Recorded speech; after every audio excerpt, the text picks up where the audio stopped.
Halo semuanya, selamat datang di channel Pak Studizaro Mendeva. Sebelum kita akan melanjutkan pembelajaran kita pada hari ini, terlebih dahulu mari kita berdoa sesuai dengan ajaran agama dan kepercayaan kita masing-masing. Berdoa dimulai.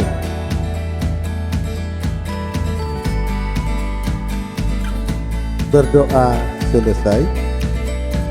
Pada pertemuan hari ini, yaitu kita belajar di kelas 6, tema 1, selamatkan makhluk hidup. Untuk tema 1, tumbuhan sahabatku, pembelajaran yang pertama.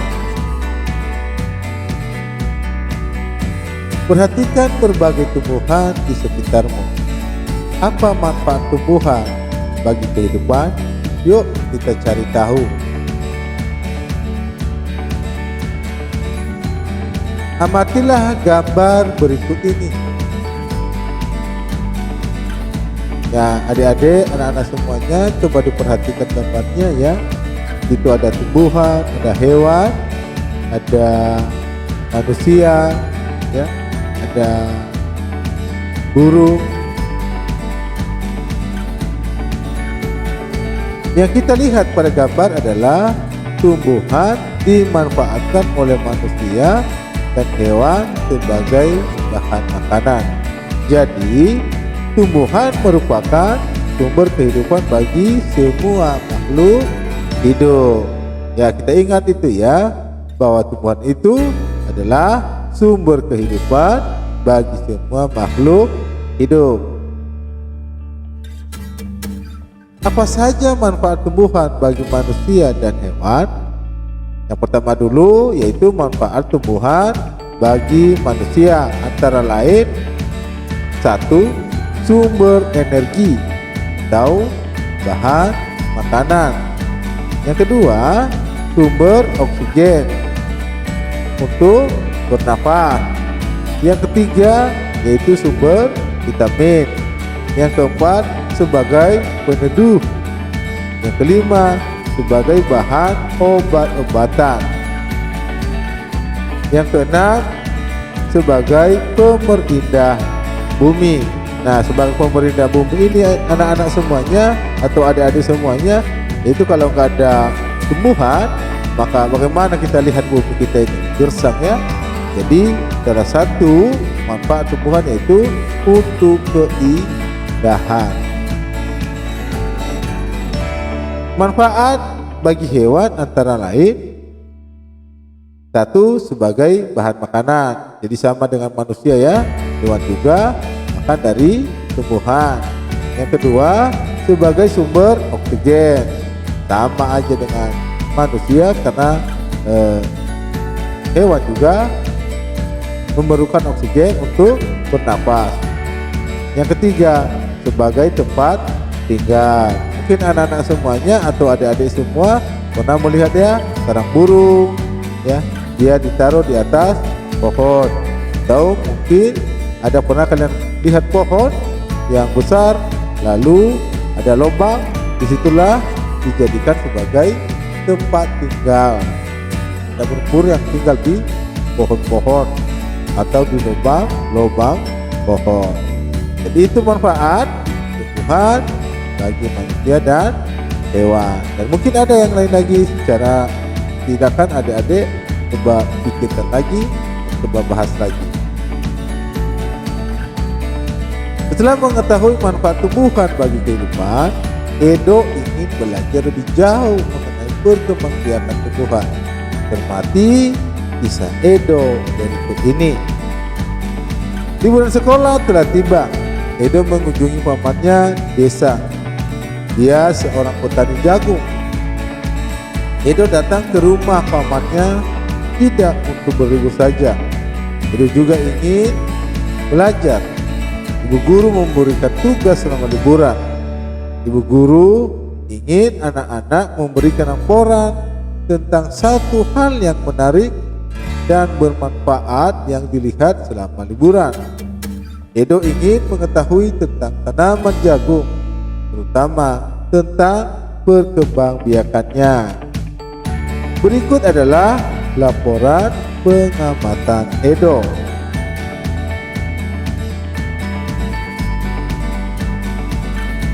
Bagaimana jagung berkembang biak? Jagung merupakan salah satu tanaman yang dijadikan bahan makanan pokok di berbagai negara, salah satunya di Indonesia. Di Indonesia, penduduk Pulau Madura menjadikan jagung sebagai makanan pokoknya. Jagung merupakan salah satu tanaman penghasil karbohidrat yang sangat diperlukan oleh tubuh. Nah, jadi adik-adik, sebelum kita melanjutkan membaca paragrafnya, mari saya jelaskan dulu. Nah, ini jagung ini berkembang biak dengan biji, ya. Ini buah jagung atau tongkol yang sudah tua yang diambil, lalu ini ada biji. Setelah ini ada biji, dia berkecambah, ya, berkecambah tumbuh tunas baru atau individu baru. Nah, pertumbuhannya seperti yang nampak pada gambar ini dulu, ya. Setelah dia berkecambah, lalu keluar 2 daun, 3 daun, 4 daun, 5 daun, sampai besar, sampai seperti ini, sampai dia sudah berbunga dan berbuah. Nah, itu ya anak-anak ya, caranya jagung itu berkembang biak mulai dari biji, lalu dia berkecambah, lalu tumbuh besar ya, lama-lama semakin besar, akhirnya dia berbuah.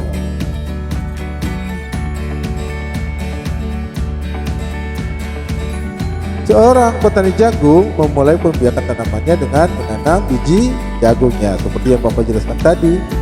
Setelah 3-4 hari bakal tanaman akan muncul di permukaan tanah. Tanaman jagung terus tumbuh menjadi besar. 3 hingga 3,5 bulan buah jagung dapat dipanen oleh petani. Buah jagung yang berbentuk seperti tongkol pada mulanya berupa sengkutung bunga. Nah, ini ya disebut bunga, ada dia kecil tumbuh tongkolnya, ya. Bunga jagung memiliki helai-helai rambut halus pada bagian ujungnya, ya ini, ya. Pada helai rambut tersebut terdapat tepung sari. Tepung sari akan terbawa angin ketika angin bertiup. Tepung sari akan terbawa angin, sebagian akan jatuh di kepala putih yang terletak di bagian bawah bunga pada pohon jagung yang lain. Ketika itulah terjadi pembuahan. Ya, jadi anak-anak, tepung sari yang ini, ya, lalu dia jatuh ke kepala putih, ya, sini. Nah, disinilah terjadi yang namanya pembuahan. Setelah terjadi pembuahan, nah, ada individu baru. Nah, nanti kita akan belajar di pembelajaran selanjutnya. Setelah terjadi pembuahan, bunga jagung tersebut terus berkembang hingga menjadi buah jagung. Perkembangan itulah yang dapat diamati dari waktu ke waktu. Buah jagung akan siap dipanen ketika rambut jagung sudah berwarna kecoklatan dan bagian tongkolnya sudah mengering. Apabila buah jagung tersebut dikupas, akan memperlihatkan biji jagung yang kekuningan. Bagian yang dimakan oleh manusia adalah biji jagung. Supaya jagung selalu tersedia sebagai bahan makanan manusia, petani harus nanam kembali sebagian biji jagung dari hasil panen. Biji jagung yang tua dapat ditanam kembali. Dari sinilah akan dimulai lagi perkembangbiakan jagung. Ini ditulis oleh Kak Nuning, ya. Nah sekarang adik-adik dari paragraf, dari cerita, dari laporan tadi, tulislah ide pokok dan informasi penting dari teks yang berjudul bagaimana jagung berkembang biak dengan mengisi diagram berikut. Nah, di sini ada paragraf 1, paragraf 2, paragraf 3, paragraf 4. Nah, bagaimana jagung berkembang biak? Nah, di sini Bapak kasih satu contoh dulu ya. Nanti anak-anak meneruskannya di rumah. Nah, dari yang kita baca tadi dari paragraf pertama, maka ide pokoknya itu jagung adalah salah satu makanan pokok di Indonesia. Di mana tadi? Di Pulau Madura. Nah, itu salah satu dari paragraf yang pertama. Nah, ini saya kasih contoh lagi ya pada paragraf kedua. Apa?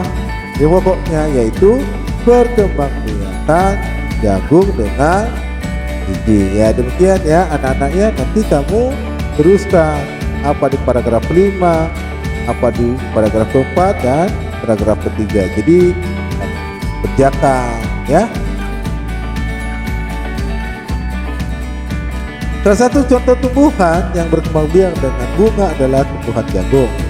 Sari pada bunga jagung akan terbang membawa angin ketika angin bertiup. Tepung sari yang terbawa angin bagian akan jatuh di kepala putih yang terletak di bagian bawah bunga pada pohon jagung yang lain. Ketika itulah yang namanya terjadi pembuahan. Itu kalau di tumbuhan namanya pembuahan, tapi kalau di hewan namanya perkawinan. Perkembangbiakan ini dinamakan perkembangbiakan generatif. Perkembangbiakan generatif. Tahu perkembangbiakan yang terjadi karena pembuahan atau perkawinan. Tahukah kamu bagaimana proses perkembangbiakan generatif? 1. Perkembangbiakan generatif atau secara kawin terjadi melalui proses penyerbukan dan pembuahan. Yang kedua, perkembangbiakan generatif pada tumbuhan diawali dengan penyerbukan, yaitu melekatnya atau jatuhnya serbu sari ke kepala puting. Ya, jadi ini ya anak-anaknya, ini namanya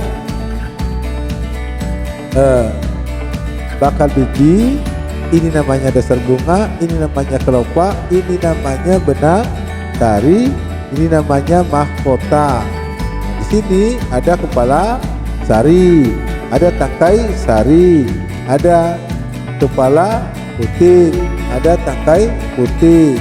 Nah, pada saat ya serbu sari ini ya jatuh ke kepala putik, maka jatuh di sini, maka terjadi yang namanya penyerbukan.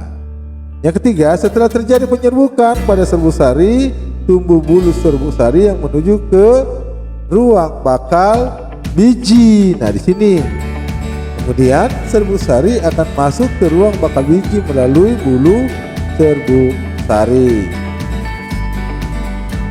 Di dalam ruang bakal biji terjadi pembuahan, yaitu peleburan serbu sari atau sel kelamin jantan atau spermatozoid, dan kepala putih atau sel kelamin betina atau yang disebut dengan sel telur. Yang kelima, hasil dari pembuahan adalah zigot.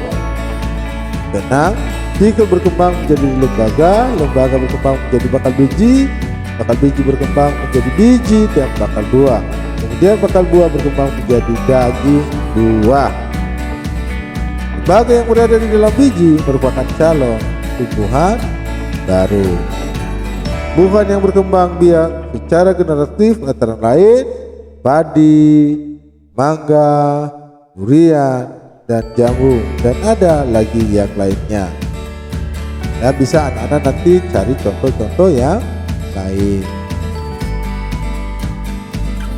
Menurutmu, apa manfaat perkembangbiakan generatif? Coba cari informasinya dan tuliskan pada tempat yang telah disediakan. Ini Bapak coba bantu, nanti yang lain kamu kerjakan.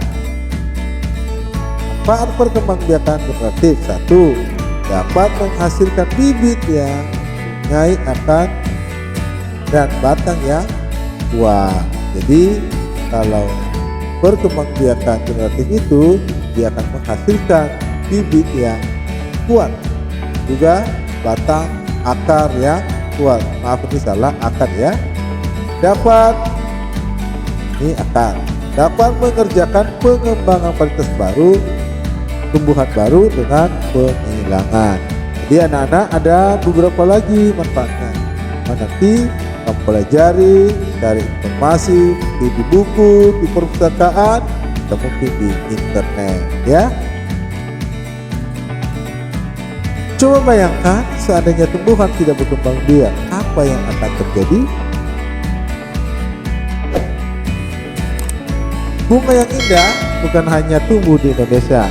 Negara-negara lain seperti negara tetangga pun memiliki bunga yang cantik. Karena kondisi geografis yang hampir sama, bunga yang tumbuh tidak jauh berbeda jenisnya. Perhatikan jenis-jenis bunga yang tumbuh di negara-negara tetangga. Bunga kembang sepatu tumbuh di Indonesia dan Malaysia. Bunga ini dapat digunakan sebagai pewarna. Malaysia, bunga kembang sepatu merupakan bunga raya dan merupakan bunga nasional. Perhatikan bunga Kamboja pada gambar di samping ini. Bunga Kamboja namanya ya.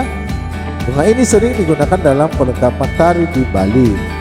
Dor kampa atau bunga Kamboja dapat ditemukan di Indonesia dan Laos. Di negara tersebut, bunga ini digunakan untuk dekorasi upacara keagamaan dan penyambutan tamu. Malaysia, Laos, dan Indonesia hidup berdampingan. Meskipun berbeda negara, namun ketiganya memiliki persamaan dalam kehidupan sosial dan budaya.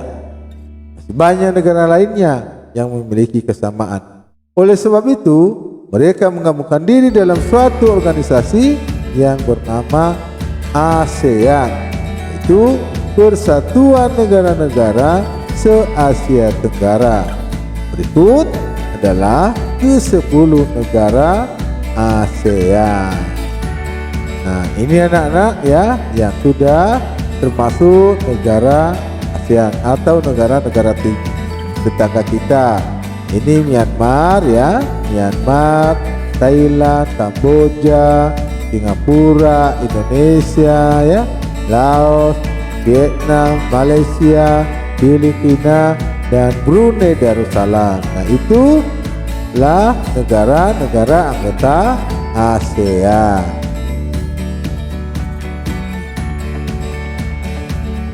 Nah, ini lambang negara lambang negara ASEAN ya. Ini lambang ASEAN, maaf bukan lambang negara. Lambang ASEAN. ASEAN adalah sebuah organisasi internasional yang beranggotakan negara-negara di kawasan Asia Tenggara. Negara-negara ini bersatu karena adanya persamaan letak geografis dan kemiripan budaya. Kepentingan yang sama dalam memajukan pertumbuhan ekonomi, sosial budaya, serta menjaga keamanan kawasan menjadi dasar pertimbangan para tokoh-tokoh dunia pendiri ASEAN. Pada tahun 1967, ASEAN berdiri atas deklarasi Bangkok. Tadi tokoh-tokoh dari 5 negara yang terlibat dalam diskusi menjadi pencetus dan pendiri organisasi ini. Nah, ini anak-anak para pendiri delegasi ya, pendiri ASEAN. Nah, delegasi pendiri ASEAN itu yaitu ada Malik dari Indonesia. Baru Tun Abdul Razak dari Malaysia. Baru Tanah Komat dari Thailand. S. Rajaratnam itu dari Singapura. Dan Narcisco ya, maaf, Narciso Ramos itu dari Filipina. Dan itulah anak-anak delegasi pendiri ASEAN dari 5 negara. ASEAN harus dapat memberi manfaat bagi semua anggotanya. Itu berbagai kerjasama dikembangkan untuk memajukan kesejahteraan semua anggotanya. Kerjasama di bidang ekonomi, sosial, budaya, serta politik dikembangkan demi kemajuan semua anggota. Manfaat yang dirasakan oleh anggota-anggota ASEAN membuat semakin banyak negara yang kemudian bergabung dengan organisasi ini. Saat ini ada 10 negara yang menjadi anggota ASEAN. Berdasarkan urutan waktu bergabungnya, negara anggota ASEAN tersebut adalah 5 negara pendiri, yaitu Indonesia, Malaysia, Thailand, Singapura, Filipina, yang bergabung pada tanggal 8 Agustus tahun 1967. Yang kedua, Brunei Darussalam bergabung pada tanggal 7 Januari tahun 1984. Vietnam bergabung pada tanggal 28 Juli 1995. Laos dan Myanmar bergabung pada tanggal 23 Juli 1997. Dan yang terakhir yaitu negara Kamboja bergabung pada tanggal 30 April tahun 1999.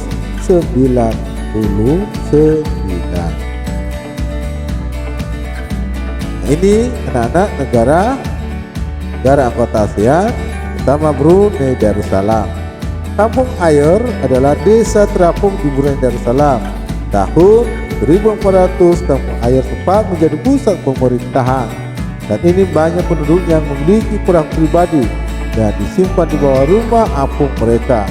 Budaya Brunei banyak diambil dipengaruhi oleh ajaran Islam. Mayoritas penduduknya adalah orang Melayu. Kata Brunei berasal dari kata nah baru yang diucapkan oleh awang alam Betatar, nemu negara ini. Kata Darussalam berarti tempat yang damai atau rumah keamanan. Dalam percakapan, menunjuk dengan jari telunjuk dianggap kasar. Itu ada istiadat ya, kebiasaan orang Brunei Darussalam. Secara tradisional, orang Brunei tidak berjabat dengan tangan dengan lawan jenis. Mengesahkan sepatu adalah kebiasaan umum orang Brunei sebelum masuki rumah orang lain. Kedua, Malaysia. Patung Dewa Marunggu di Malaysia merupakan patung berukuran 42,7 meter. Patung ini terletak di Batu Cafe, gua yang merupakan salah satu kuil hidup di luar India yang paling populer, yang dikasihkan untuk Dewa Marungga. Malaysia memiliki kota yang bernama Georgetown, yaitu kota yang terdaftar dalam UNESCO World Heritage. Kota ini terletak di Pulau Penang. Georgetown adalah kota yang memiliki ragam jenis budaya, banyak gedung peninggalan masa Eropa dan bangunan bernuansa Melayu Tionghoa.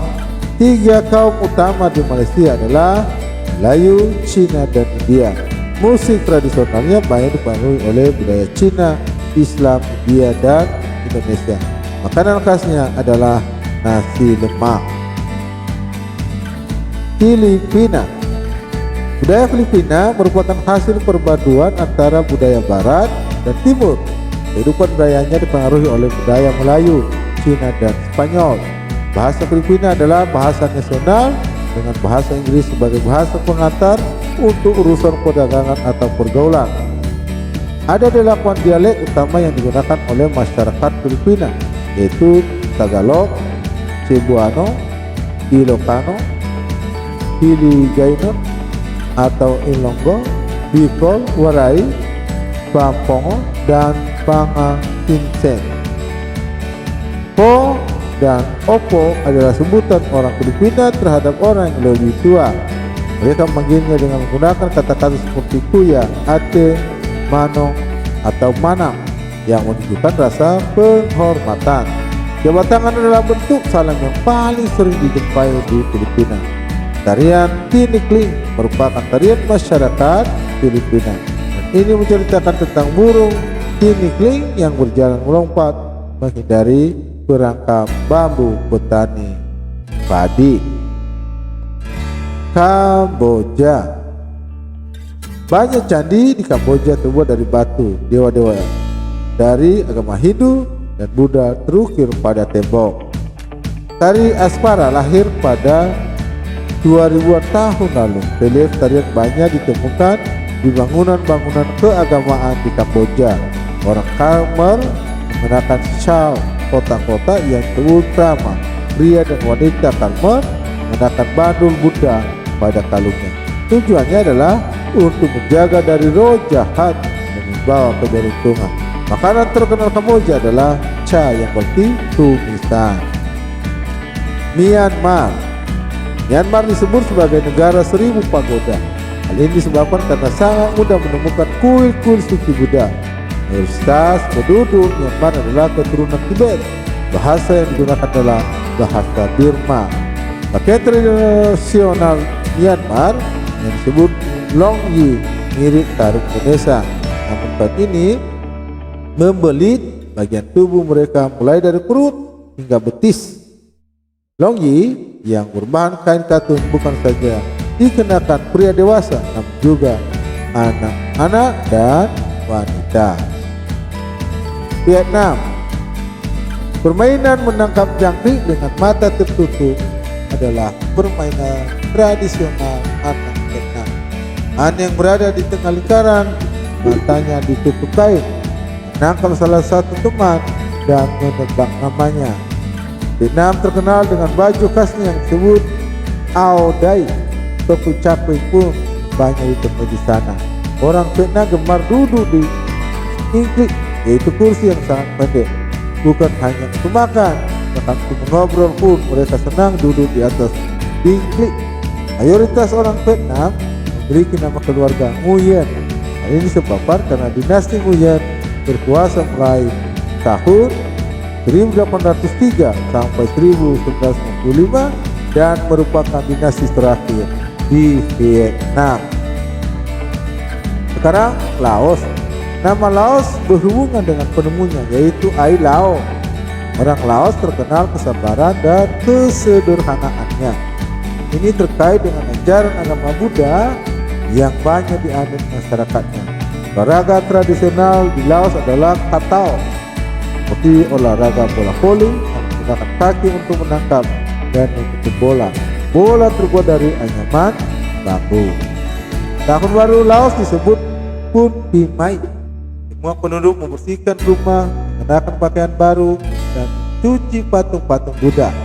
Dan utama bangsa Laos adalah nasi atau beras ketan yang dimakan dengan tangan langsung. Orang Laos menyebut dirinya Luk Khao Nyao, yang artinya anak turun nasi ketan. Upacara sakral pemberian sedekah atau dikenal dengan Saibat merupakan upacara di Laos. Para biksu membawa bakul kecil dari bagian kecil kota untuk menerima sedekah dari penduduk setempat yang mayoritas beragama Buddha. Singapura memiliki lambang negara yaitu Merlion. Merlion adalah patung berkepala singa berbadan ikan. Menurut mitos, Singapura dahulunya adalah kampung ikan. Kampung ini bernama Temasek, berasal dari bahasa Jawa yang artinya lautan. Singapura berasal dari kata Sanskerta yang berarti kota singa. Penduduk Singapura berasal dari Cina, Melayu, India, dan Eropa. Laut Baba adalah sebutan bagi keturunan Cina Melayu. Singapura memiliki 4 bahasa resmi yaitu Melayu, Mandarin, Inggris, dan Tamil. Masyarakat Singapura memiliki budaya jalan kaki. Sekitar 80% masyarakatnya milih untuk berjalan kaki kemana-mana. Ini disebabkan harga kendaraan, mobil dan bahan bakar sangat mahal. Picung cabai adalah makanan yang sangat digemari masyarakat Singapura. Thailand adalah satu-satunya negara di ASEAN yang tidak pernah dijajah bangsa Eropa. Thailand dalam bahasa Thai adalah Parhet Thai, artinya tanah kebebasan. Sejak tahun 1800-an, Thailand berubah nama antara lain Siam dari bahasa Sanskerta yang artinya gelap atau coklat, dan Thailand. Nama Kien adalah cerita nasional Thailand yang mengaruhi kehidupan masyarakat. Thailand, kepala adalah bagian tubuh yang paling mati. Ada orang yang akan berani kepala anak-anak. Sebaliknya, bagian kakinya ke bagian yang paling hina, pakai sebagai alat untuk nampak. Oleh sebab itu, kaki tidak boleh di hadapan patung suci atau orang lain. Indonesia dan Thailand memiliki tradisi minum teh. Di beberapa daerah di Indonesia, kebiasaan minum teh dilakukan secara turun-temurun. Salah satunya adalah teh yang disebut koci. Oleh sebab itu, teh tersebut dinamakan teh koci. Thailand teh disajikan dengan susu dan rempah-rempah. Teh tersebut dinamakan Thai Iceti dan disajikan dingin.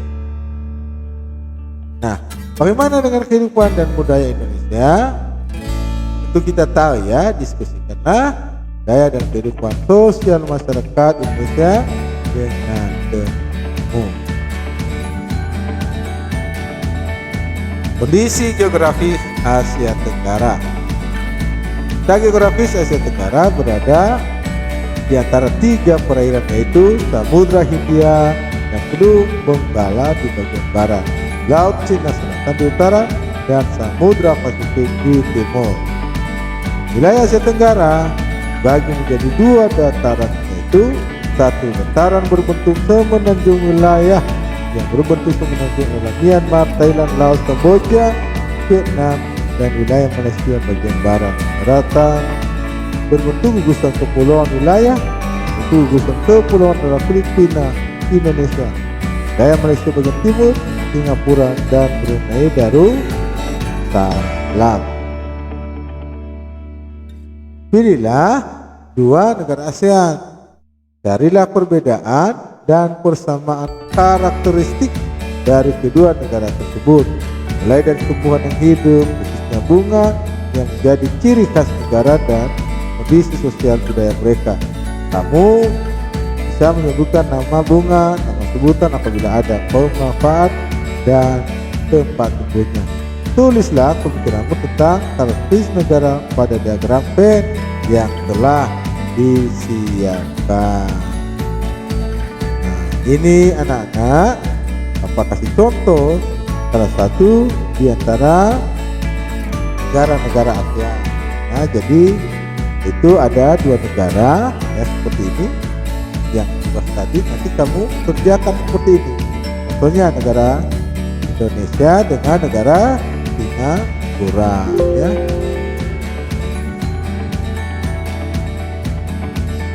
Dengan negara Indonesia dengan negara Singapura di sini sama-sama negara tropis ya. Potensi wisata karena kekayaan budaya dan alam yang ada. Ini potensi wisatanya, karena kekayaan budaya dan alam wisata. Berbeda dengan di Singapura karena modernisasi negara. Jadi ya anak-anaknya berbeda di Singapura. Itu anak-anak salah satu contoh. Nanti anak-anak bisa berikan contoh lain seperti contohnya negara Indonesia dengan negara Thailand tadi, atau Filipina dengan Singapura dan lain-lain. Tulis persamaannya dan tulis perbedaannya ya di diagram pen yang seperti ini ya. Nah, demikian anak pertemuan kita pada hari ini. Sekali lagi dapat minta maaf segala kekurangan dan kelemahannya. Sebelum kita akan berpisah, kita berdoa sesuai dengan ajaran agama dan masing-masing berdoa. lain.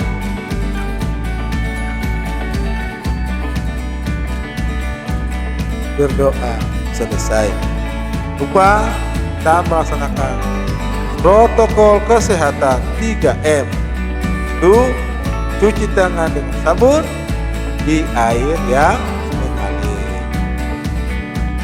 Pakai masker. Yang ketiga, menjaga jarak. Terima kasih. Semoga bermanfaat. Sampai bertemu pada pembelajaran berikutnya.